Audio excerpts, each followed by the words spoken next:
તો કમોસમી વરસાદને કારણે 10 લાખ હેક્ટરથી વધુ વિસ્તારમાં પાકને નુકસાન થયાનું અનુમાન છે। 33 જિલ્લાના 239 તાલુકામાં સર્વે કરવામાં આવશે।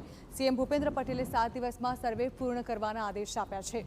મુખ્યપ્રધાને કેબિનેટની બેઠકમાં અધિકારીઓને આ અંગે આદેશ આપ્યા।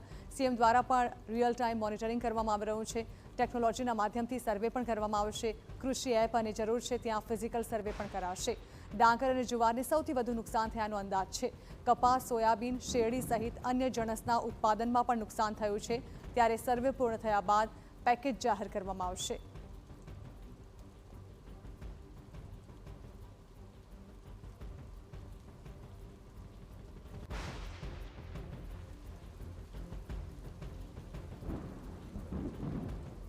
પ્રાથમિક જે અંદાજ છે એ અંદાજ પ્રમાણે 10 લાખથી પણ વધારે હેક્ટર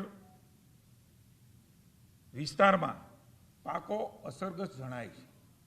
આ આશરે છે, અંદાજે છે। સર્વે કર્યા પછી ધ્યાનમાં આવશે કે કેટલું વધારે થશે, પણ જેટલું પણ હોય, જેટલા પણ હેક્ટરો હોય જેને નુકસાન છે, સોયાબીન, તુવેર, ડાંગર, મગફળી, કપાસ,